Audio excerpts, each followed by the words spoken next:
Hello guys, welcome और welcome back to my channel twisted कहानियां। मेरा नाम है कनिका। आज मैं आपके लिए जो ट्यूसडे स्टोरी लेकर आई हूँ वो थोड़ी सी हटकर है। ये एक बहुत ही इंटरेस्टिंग और कहीं ना कहीं बहुत ही मजेदार स्टोरी है। जैसे जैसे आप इस स्टोरी में आगे बढ़ते जाएंगे, हो सकता है कि आपको ये स्टोरी अविश्वसनीय लगे, आपको इस पर विश्वास ही ना हो। लेकिन याद रखिएगा कि ये स्टोरी पूरी तरह से सच है।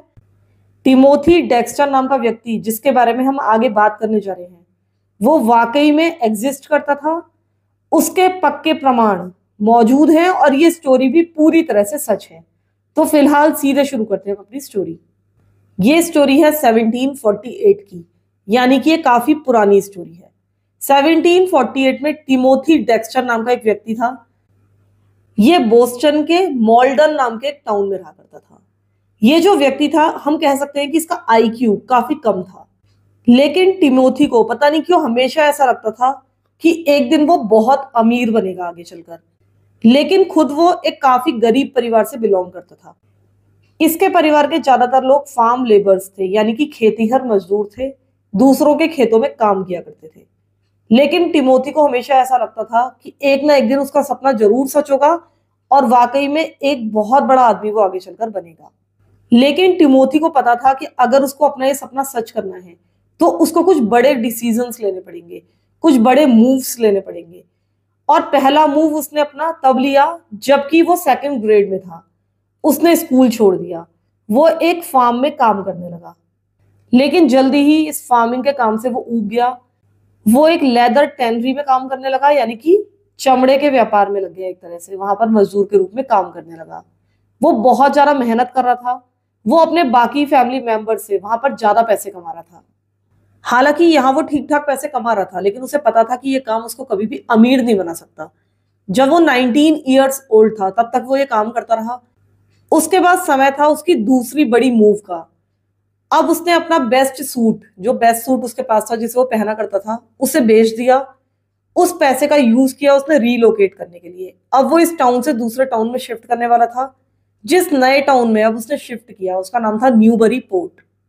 उसे पूरी उम्मीद थी कि ये जो जगह है यहाँ पर बहुत ज्यादा व्यापार फल फूल रहे हैं, इसलिए यहाँ पर आकर वो ज्यादा पैसा कमा पाएगा।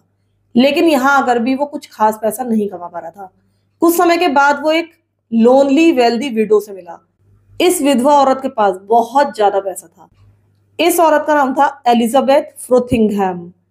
तुरंत ही इसने उस विधवा औरत से शादी कर ली, क्योंकि वो औरत भी इससे शादी करना चाहती थी। वो काफी अकेली थी और इस तरह से वो रातों रात अमीर बन चुका था। अब वो इसी एलिजाबेथ के मेंशन में शिफ्ट कर चुका था। इसने अपना नाम अब रख लिया था लॉर्ड टिमोथी डेक्स्टर। अब ये रातों रात अमीर तो बन चुका था और अमीर बनने का सपना ये हमेशा से देखता आया था। लेकिन अब जब वाकई में अमीर बन गया तो इसको समझ में नहीं आ रहा था कि मैं क्या करूं। इसको पता ही नहीं था कि अमीर लोग क्या करते हैं। अब इसने न्यूबरी पोर्ट में अपने आसपास रहने वाले लोगों को देखा। वहां के रिच लोगों को देखने लगा कि आखिर वो पैसे के साथ करते क्या हैं। तब उसने पाया कि ज्यादातर अमीर लोगों के बहुत ज्यादा पॉलिटिकल कनेक्शंस हैं। वो अच्छी अच्छी पॉलिटिकल पोजीशंस पर बैठे हुए हैं। तब टिमोथी ने डिसाइड किया कि वो भी एक इस तरह की पोजीशन लेने की कोशिश करेगा। अब इसने वहां पर इलेक्शंस वगैरह भी लड़े, लेकिन जल्दी ही जो इसके वोटर्स थे उनको पता चल जाता था कि ये सेकंड ग्रेड ड्रॉप आउट है, यानी कि इसने केवल क्लास 2 तक की पढ़ाई की है। ना ये ठीक से पढ़ सकता था, ना ठीक से लिख सकता था और ना ही क्रिटिकली सोच सकता था। इसने कभी भी कोई भी इलेक्शन नहीं जीता। लेकिन अपनी हार को एक्सेप्ट करने के बदले अब टिमोथी लगातार पिटीशंस भेजने लगा। टाउन ऑफिसेज में, डिफरेंट ऑफिसेज में, पॉलिटिकल ऑफिसेज में वो लगातार पिटीशन दाखिल कर रहा था। उनको बता रहा था कि उन लोगों को क्यों टिमोथी को अपने ऑफिस में ले लेना चाहिए, क्यों उसको कोई भी पोजीशन दे देनी चाहिए। हालांकि उसको लगातार नकारा जा रहा था। उसको बताया जा रहा था कि इस तरह से डेमोक्रेसी काम नहीं करती है। लेकिन जैसा कि मैंने आपको बताया कि टिमोथी का आईक्यू भी थोड़ा सा कम था, शायद उसको ये सारी चीजें समझ में नहीं आ रही थी।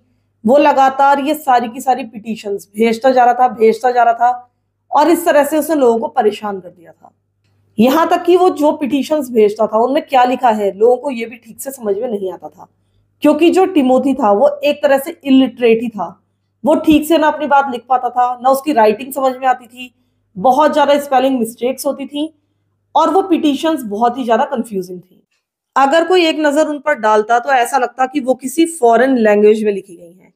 अब ये सारे लोग जो कि पॉलिटिकल पोजीशंस पर बैठे हुए थे वो बहुत ज्यादा परेशान हो गए थे। बार बार ये पिटीशंस दाखिल कर रहा था, बार बार वहां पर आ रहा था। अब इन लोगों ने डिसाइड किया कि हम इसको एक फेक पॉलिटिकल पोजीशन दे देते हैं। कहीं ना कहीं वो उसका मजाक उड़ाने की भी कोशिश कर रहे थे। इन लोगों ने टिमोथी को बुलाया, उसको एक पोजीशन दे दी जिसका नाम इन्होंने रखा द इन्फॉर्मर ऑफ डियर, यानी कि इसे डियर के बारे में, हिरणों के बारे में इन्फॉर्म करना था। इन्होंने टिमोथी को उसकी जॉब के बारे में बता दिया। इन्होंने टिमोथी को बताया कि तुम्हें न्यूबरी पोर्ट यानी कि उनके शहर के आसपास डियर एक्टिविटी पर नजर रखनी है कि यहाँ पर कितने डियर आते हैं, कितने हिरन आते हैं। इस तरह की जो भी एक्टिविटी हो उसका तुम्हें रिकॉर्ड रखना है। और सबसे बड़ा जोक तो ये था कि न्यूबरी पोर्ट के आसपास कोई डियर एक्टिविटी वाकई में थी ही नहीं। लेकिन टिमोथी को ये कुछ भी ह्यूमिलिएटिंग लगा ही नहीं। उसने बहुत सीरियसली लिया अपनी जॉब को, और उसे ऐसा लगा कि जो भी उसने पिटीशंस दाखिल की थी वो वाकई में वर्क की हैं और उसे पॉलिटिकल पोजीशन मिल गई है। उसने बहुत ही एंथुसियास्टिक होकर इस पोजीशन को स्वीकार किया। इसके बाद वो अपने शहर के चारों ओर घूम घूम कर डियर एक्टिविटी पर नजर रखता था। कई कई घंटे वहां पर गुजारता था।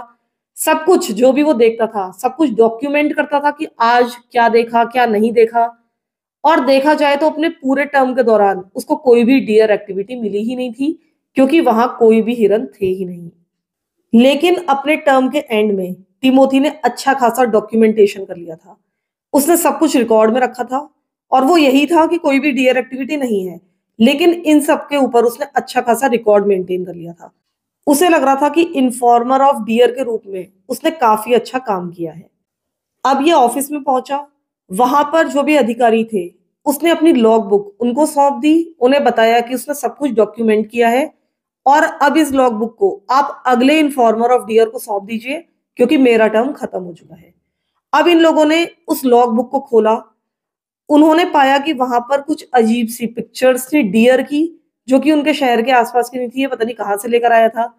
इसके अलावा उसने अपनी टूटी फूटी लैंग्वेज में वहां पता नहीं क्या क्या लिखा हुआ था, जो कि इन लोगों को बिल्कुल भी समझ में नहीं आया।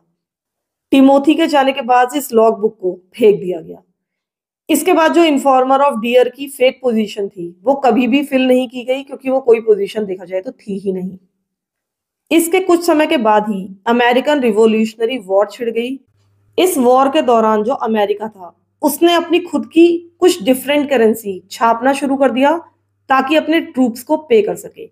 ये जो करेंसी उसने छापी थी इसको कहा जाता था कॉन्टिनेंटल डॉलर।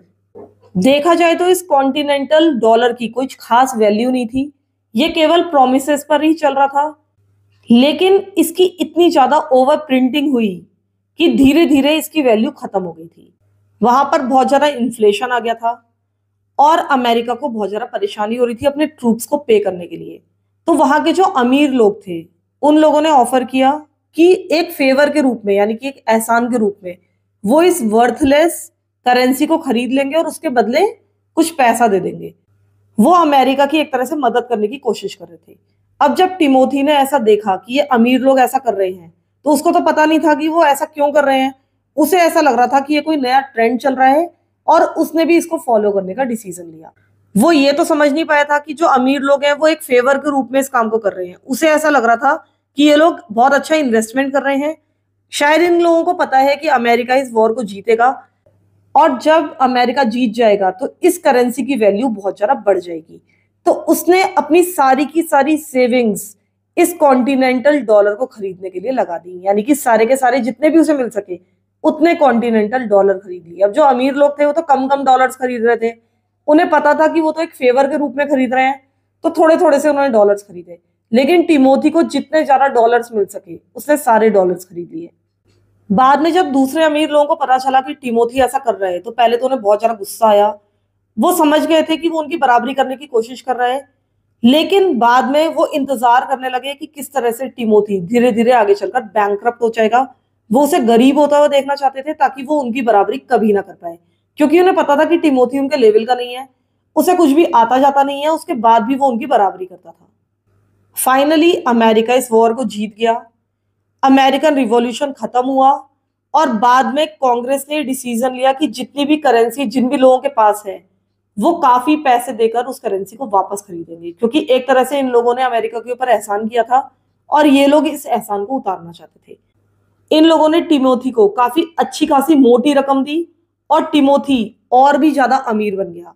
एक तरह से देखा जाए तो वो अमेरिका के जो सबसे अमीर लोग थे उनकी लिस्ट में शामिल हो चुका था। अब इस पैसे से टिमोथी ने बहुत ही बड़ा और बहुत ही लग्जूरियस मैंशन खरीदा और ये मैंशन उसने खरीदा न्यूबरी पोर्ट के बहुत ही रिच इलाके में, यानी कि जहां पर बहुत अमीर लोग रहते थे उनके बीच में अब इसने ये मैंशन खरीद लिया था। अब उसने मैंशन खरीद लिया, लेकिन इसके बाद अब उसको समझ में नहीं आ रहा था कि बाकी पैसों का वो क्या करे, क्योंकि उसके पास बहुत ज्यादा पैसा था। अब वो कई हफ्तों तक इसी बारे में सोचता रहा। बहुत ज्यादा सोच विचार के बाद उसने डिसाइड किया कि वो अपने मेंशन के बाहर 40 वुडन स्टैच्यूज बनवाएगा। ये 40 वुडन स्टैच्यूज होने वाले थे फेमस लोगों के, यानी कि जो अमेरिका के या दुनिया के फेमस लोग रहे थे उनके स्टैच्यूज बनवाएगा और अपने फ्रंट लॉन में लगवाएगा। ये स्टैच्यूज होने वाले थे जॉर्ज वॉशिंगटन के, नेपोलियन बोनापार्ट के, थॉमस जेफरसन के, और खुद का भी एक स्टैच्यू वहां पर होने वाला था। और इन स्टैच्यूज के नीचे ये उनके बारे में लिखवाने वाला था, यानी कि ये लोग कौन थे इस बारे में इंस्क्रिप्शन कराने वाला था। अपने स्टैच्यू के नीचे वो लिखवाने वाला था the first in the east, the first in the west and the greatest philosopher in the western world. अब ये सारे के सारे 40 स्टैच्यूज बन गए। टिमोथी उन 40 के 40 स्टैच्यूज को इंस्पेक्ट करने के लिए, यानी कि उनको देखने के लिए अब अपने फ्रंट लॉन में पहुंचा। उसने पाया कि एक स्टैच्यू के साथ कुछ गड़बड़ हो गई है। ये स्टैच्यू था थॉमस जेफरसन का। इसकी स्टैच्यू के नीचे लिखा हुआ था the author of the declaration of independence, जो कि पूरी तरह से एक्यूरेट था। लेकिन टिमोथी ने स्कल्पचर को बताया कि ये बिल्कुल भी सही नहीं है और इसकी मूर्ति के नीचे तुम्हें लिखना चाहिए था the author of the constitution. अब स्कल्पचर ने कहा कि ये सही नहीं है, मैंने बिल्कुल सही लिखा है, ये डिक्लेरेशन ऑफ इंडिपेंडेंस ही होना चाहिए। अब ये सुनकर टिमोथी बहुत ज्यादा इरिटेट हो गया। वो सीधा अपने मैंशन के अंदर दौड़ा। मैंशन से ये बड़ी सी बहुत बड़ी राइफल उठाकर लाया, जो कि एक हंटिंग राइफल थी। उस राइफल का निशाना उसने सीधे मूर्तिकार की तरफ ताना। उस मूर्तिकार के पैरों की तरफ ये लगातार गोलियां चलाता रहा जब तक वो स्कल्पचर राजी नहीं हो गया कि मैं ये चेंजेस कर दूंगा। अब स्कल्पचर ने वहां पर चेंजेस कर दिए, लेकिन उसके बाद टिमोथी ने नोटिस किया कि एक दूसरी स्टैच्यू के नीचे भी कुछ गड़बड़ है। ये जॉर्ज वॉशिंगटन की स्टैच्यू थी। उसने इनकी स्टैच्यू के नीचे जो कुछ लिखा था उसको पढ़ा, उसके बाद अपना सर हिलाया। वो थोड़ा सा इरिटेटेड था, फिर वो अंदर गया, खुद ही एक पेंट ब्रश उठाकर लाया। उसने जॉर्ज वॉशिंगटन के नाम के ऊपर पेंट कर दिया, उसका नाम पूरी तरह से कवर कर दिया और उसके ऊपर सिर्फ एक शब्द लिख दिया, वो था पिट। टिमोथी को ऐसा लगता था कि ये जॉर्ज वॉशिंगटन का नाम है, यानी कि वो जॉर्ज वॉशिंगटन को पिट के साथ कंफ्यूज करता था। कोई भी उसको कन्विंस नहीं कर पाया कि आपने गलत किया है और इनका नाम पिट नहीं है, ये जॉर्ज वॉशिंगटन है। इस तरह की हरकतें टिमोथी करता रहता था। इधर जो दूसरे अमीर लोग थे जो कि न्यूबरी पोर्ट में रहते थे, अब उनको बहुत ज्यादा चिढ़ होने लगी थी इस टिमोथी नाम के आदमी से। उन्हें ऐसा लगता था कि ये बहुत ज्यादा शो ऑफ कर रहा है अपनी वेल्थ का, ये ऊटपटांग काम कर रहा है। इस तरह की बेवकूफी वाली स्टैच्यूज बना के इसने खड़ी कर दी अपने घर के बाहर, और उसके बाद भी हमारे बीच में रह रहा है, हम इसको हटा नहीं सकते यहाँ से। ये लोग चाहते थे कि कोई ना कोई ऐसा रास्ता निकले जिससे हम टिमोथी को बर्बाद कर दें और ये पूरी तरह से कंगाल हो जाए, कम से कम इतना कंगाल हो जाए कि यहाँ से चला जाए, यहाँ पर ना रह पाए। अब इन लोगों को पता था कि जो टिमोथी है वो काफी लो आईक्यू का व्यक्ति है, उसके अंदर बहुत ज्यादा दिमाग नहीं है, बहुत ज्यादा वो ब्राइट व्यक्ति नहीं है। उन्होंने ये डिसाइड कर लिया कि वो उसको टेरिबल इन्वेस्टमेंट एडवाइसेस देने लगेंगे, यानी कि उसका पैसा गलत जगह लगवा देंगे जानबूझकर, ताकि धीरे धीरे वो बर्बाद हो जाए। अब ये उन लोगों के बीच में तो जाता ही था, उठता बैठता था, इन लोगों से बात भी करता था, तो इसी बात का फायदा ये लोग उठाने वाले थे।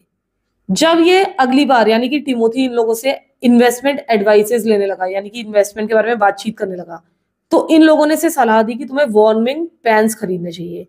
ये जो वार्मिंग पैन्स होते हैं ये बड़े बड़े फ्राइंग पैन्स की तरह होते हैं, जिसमें आप गर्म कोयले भरकर अपने बेड के नीचे रख सकते हैं और उससे आपका जो बेड है, जो कमरा है, वो सारी रात गर्म रहेगा।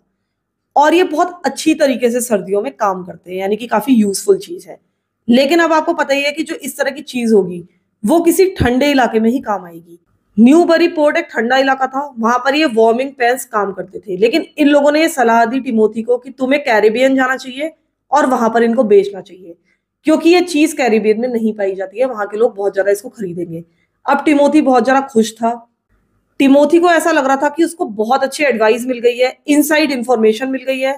वो तुरंत अपने बैंक पहुंचा, बैंक से बहुत ज्यादा पैसा निकाला। उसके बाद उसने 2 बड़े बड़े जहाज खरीदे, यानी कि शिप्स खरीदे। उसमें 40,000 उसने ये पैंस भरे, यानी कि वार्मिंग पैंस भरे, और कैरेबियन की तरफ चल दिया। अब जब ये जहाज कैरेबियन पहुंचा तो वहां के लोगों को तो बिल्कुल नहीं पता था कि आखिर ये क्या चीज है। उन्होंने ये बड़े बड़े पैंस देखे, उनको ये बड़ी बड़ी कड़छियों की तरह लगे, यानी कि लैडल्स की तरह लगे। उनको ऐसा लगा कि अपना शुगर सिरप बनाने के लिए, अपनी मोलेसेस बनाने के लिए काफी अच्छा है। उन्होंने तुरंत ही इन वार्मिंग पैंस को खरीद लिया। ये उसे लैडल्स की तरह यूज करने लगे। इनको बेचकर टिमोथी ने अच्छा खासा पैसा कमाया, एक बहुत बड़ा प्रॉफिट का अमाउंट लेकर ये वापस लौटा। सबसे पहले टिमोथी इन अमीर लोगों से मिला, उनको थैंक यू बोला कि उन्होंने उसको इतनी इनक्रेडिबल इन्वेस्टमेंट टिप दी थी। अब ये जो अमीर लोग थे बहुत ज्यादा फ्यूरियस हो गए, उनको और ज्यादा गुस्सा आ रहा था कि उनका प्लान बैकफायर कर गया और ये और ज्यादा पैसा कमाकर लौट आया। अब इन्होंने डिसाइड किया कि ये उसको और भी गंदी इन्वेस्टमेंट टिप देंगे, जिससे ये पूरी तरह से बर्बाद हो जाएगा।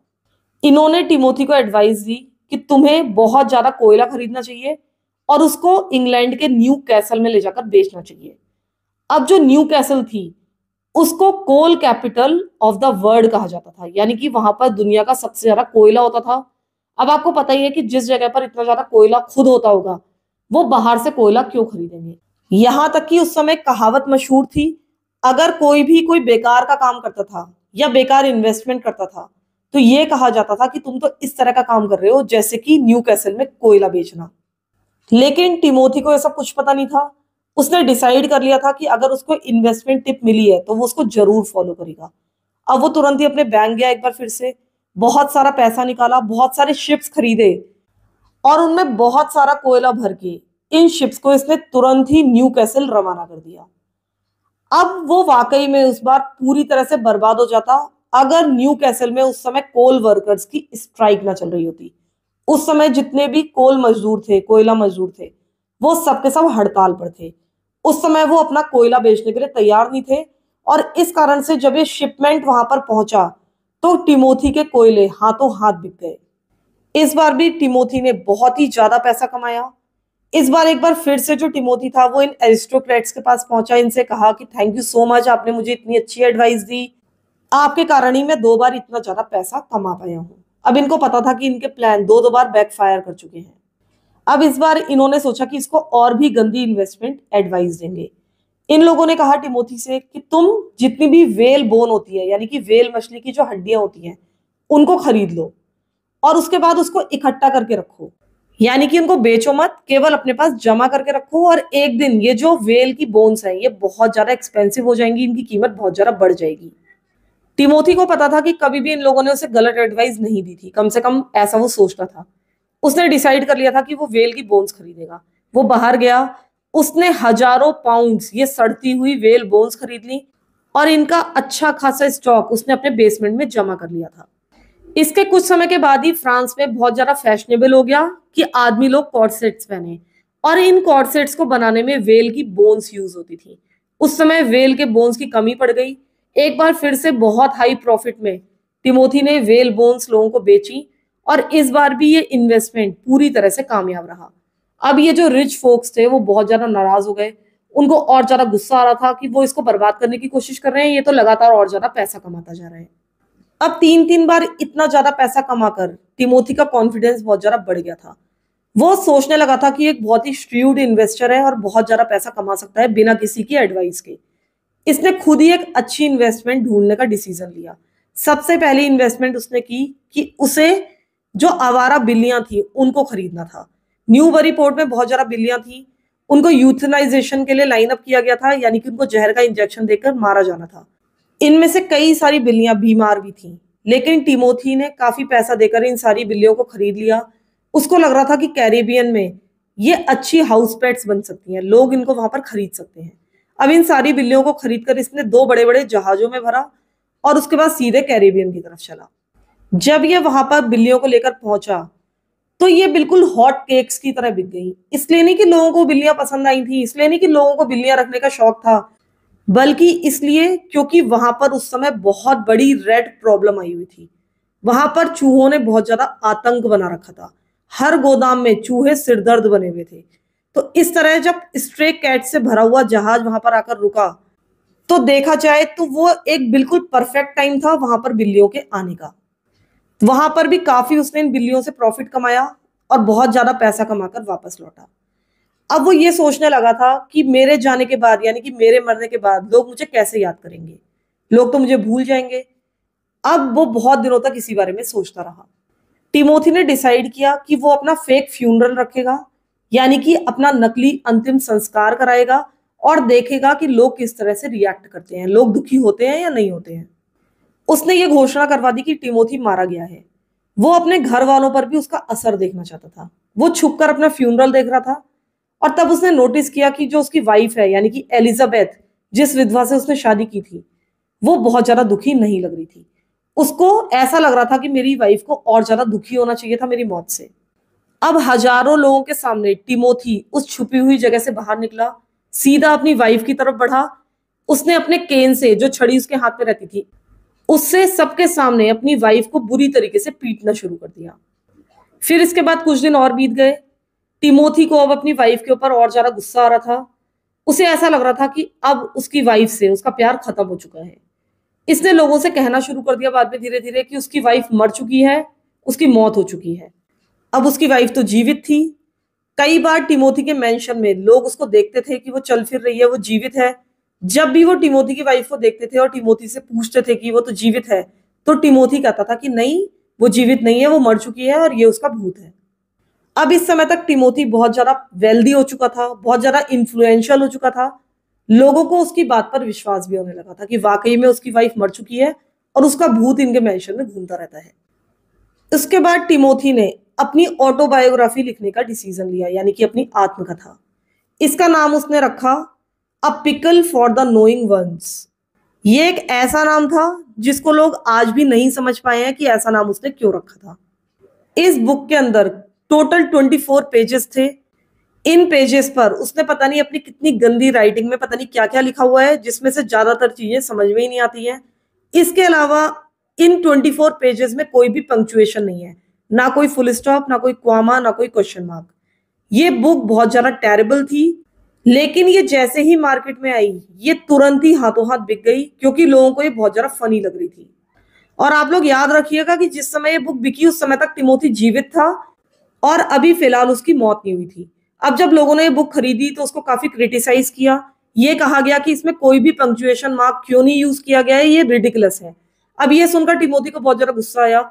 उसने इस बुक का एक सेकंड एडिशन निकाला और इस सेकंड एडिशन में वही 24 पेजेस थे जैसे कि पहली बुक में थे, लेकिन इस बार उस बुक में एक 25th पेज भी था जिसमें केवल 13 लाइंस थी और ये 13 लाइंस थी रैंडम पंक्चुएशंस की, यानी कि फुल स्टॉप, कॉमा, ये सारे उसने लाइन 13 लाइंस में लगाए हुए थे।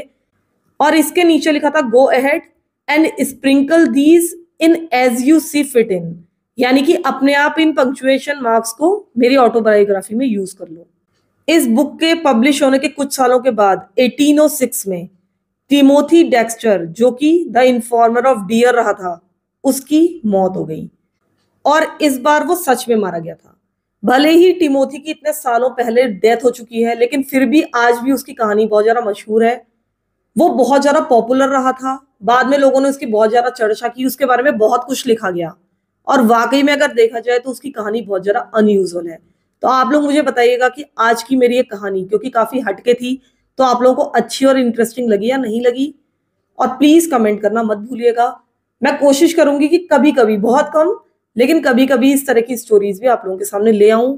तब तक के लिए प्लीज मेरे चैनल को सब्सक्राइब कर लीजिए अगर आप लोगों ने नहीं किया है। इसके अलावा कमेंट कर दीजिएगा जरूर और वीडियो को लाइक करना बिल्कुल मत भूलिएगा। Thank you so much for listening to my stories. Thank you so much.